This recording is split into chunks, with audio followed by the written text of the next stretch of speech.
بسم اللہ الرحمن الرحیم۔ ہدی للناس چینل کے معزز سامعین، السلام علیکم۔ امید ہے کہ آپ سب بخیر و عافیت سے ہوں گے۔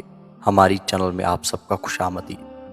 اللہ تعالیٰ سے دعا ہے کہ اللہ تعالیٰ آپ سب کو دنیا و آخرت کی تمام خوشیاں نصیب فرمائے، آمین۔ دوستو، حضرت امام مسلم بن عقیل رضی اللہ تعالیٰ عنہ جب کوفہ تشریف لے گئے تو اپنے دو ننھے بچے حضرت محمد اور حضرت ابراہیم رضی اللہ تعالیٰ عنہ اجمعین کو بھی اپنے ہمراہ لے گئے تھے۔ ابن زیاد حضرت امام مسلم رضی اللہ تعالیٰ عنہ کے قتل سے فارغ ہوئے تو اسے پتہ چلا کہ امام مسلم بن عقیل رضی اللہ تعالیٰ عنہ کے دو لڑکے بھی اسی شہر میں ہیں۔ ابن زیاد نے فوراً منادی کرا دی کہ جو کوئی مسلم کے لڑکوں کو اپنے گھر میں جگہ دے گا قتل و غارت کیا جائے گا۔ اسی وقت دونوں بچے قاضی شریک کے گھر تھے۔ قاضی صاحب نے ان بچوں کو سامنے بلایا اور بے اختیار رونے لگے۔ بچوں نے پوچھا، قاضی صاحب آج اس طرح رونے کا سبب کیا ہے؟ کیا ہم دونوں یتیم تو نہیں ہو گئے؟ قاضی صاحب نے بجبر رونا روک کر کہا، بچوں، اللہ تعالیٰ تمہیں صبر عطا فرمائے، واقعی تم یتیم ہو گئے ہو۔ بچوں نے یہ خبر سنی تو رونے لگے۔ قاضی صاحب نے کہا، بچوں چپ رہو، ابن زیاد کے لوگ تمہاری تلاش میں ہیں، مجھے تمہاری اور اپنی جان کا خوف ہے، میں چاہتا ہوں کہ تمہیں کسی کے ساتھ مدینہ روانہ کر دوں۔ بچے یہ بات سن کر ابن زیاد کے خوف سے چپ ہو گئے۔ قاضی صاحب نے اپنے لڑکے اسد سے کہا کہ آج دروازہ عارقین سے ایک قافلہ مدینہ منورہ کو جا رہا ہے، تو ان بچوں کو کسی نیک آدمی کے سپرد کر آ تاکہ وہ انہیں مدینہ پہنچا دے۔ اسد جب لے کر دروازہ عارقین پر آیا تو قافلہ روانہ ہو چکا تھا اور گرد قافلہ نظر آ رہی تھی۔ اسد نے بچوں سے کہا کہ وہ قافلہ جا رہا ہے، دوڑ کر اس میں مل جاؤ۔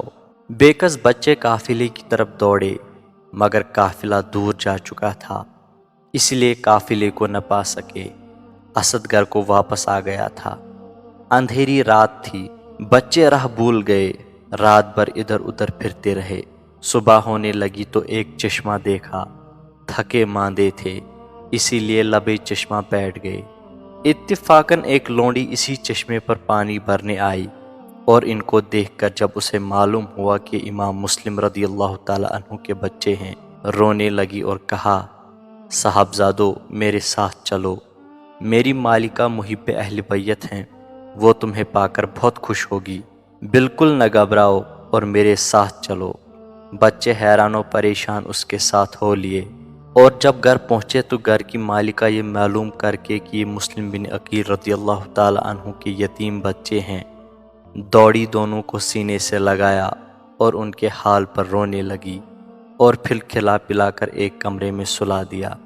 ادھر یہ عورت تو اتنی خدا ترس اور محب اہل بیت تھی، اور ادھر اس کا خاوند حارث نامی بے حد ناخدا ترس اور دشمن اہل بیت تھا، اور دن بھر انہی بچوں کی تلاش میں تھا کہ یہ بچے مل جائے تو میں انہیں قتل کر کے ان کا سر ابن زیاد کے پاس لے جا کر انعام پاؤں۔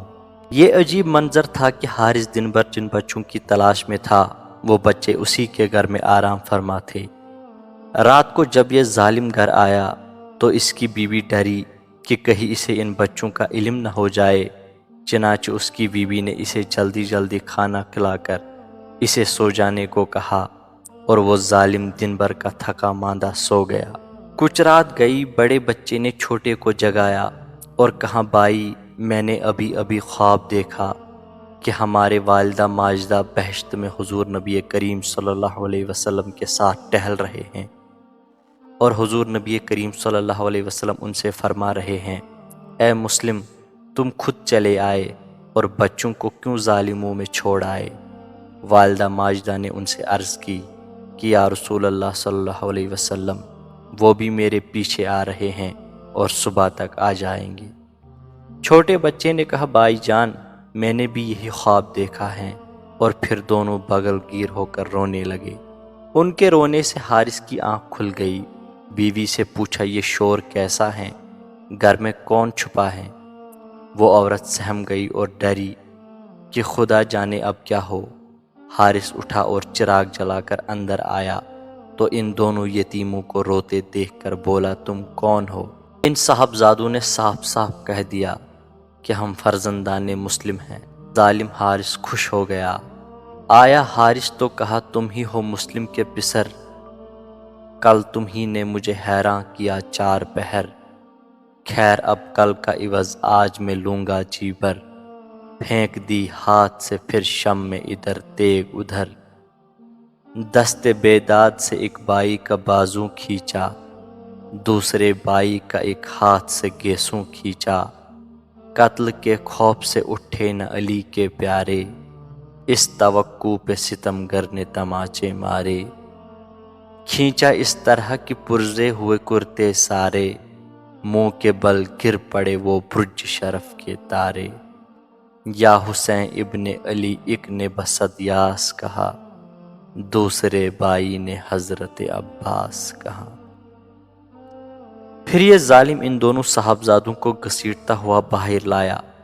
عورت بیچاری ہاتھ پیر مارتی رہی، اپنا سر اس کے پیروں پر رکھتی رہی اور اسے ظلم سے روکتی رہی، مگر اس ظالم نے ایک نہ سنی، اور وہ بے رحم تلوار لے کر اٹھا اور دونوں کو فرات کی طرف لے چلا اور ان کو قتل کرنے کے لیے تیار ہو گیا۔ جب ان دونوں نے دیکھا کہ یہ ظالم ہمیں قتل کرنے والا ہے تو بڑے بھائی نے حارث سے کہا، میں چاہتا ہوں کہ تو پہلے مجھے قتل کرے، اس کے بعد میرے چھوٹے بھائی کو، کیونکہ میں اپنے بھائی کو قتل ہوتا ہوا نہیں دیکھ سکتا۔ آخر کار ظالم و بے رحم حارث نے تلوار پکڑی۔ اس وقت بچوں نے کہا ہم یتیم ہیں، بے وطن ہیں، ہم پر رحم کر، مگر اس دنیا کے کتے نے ایک نہ سنی اور ظالم نے بڑے صاحبزادے کو پہلے شہید کیا اور پھر دیکھتے ہی دیکھتے چھوٹے کو بھی شہید کر دیا۔ اِنَّ لِلَّهِ وَإِنَّا إِلَيْهِ راجعون۔ دوستو، اللہ والوں کی جان و مال اور چھوٹے بڑوں پر بڑی بڑی آزمائشیں نازل ہوئی اور ان پاک لوگوں نے بڑے صبر و شکر کے ساتھ ان پر تحمل فرمایا، عمل پیرا ہو کر ہمیشہ دامن رضا و تسلیم کو تھامے رکھا اور کوئی شکوہ و شکایت نہیں فرمائی۔ دوستو، امید ہے کہ آپ کو یہ ویڈیو پسند آئی ہوگی۔ اگر ویڈیو اچھی لگی ہے تو ویڈیو کو لائک ضرور کریں۔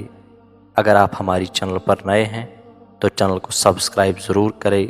ملتے ہیں اگلے ویڈیو میں، تب تک کے لیے اللہ نگہبان۔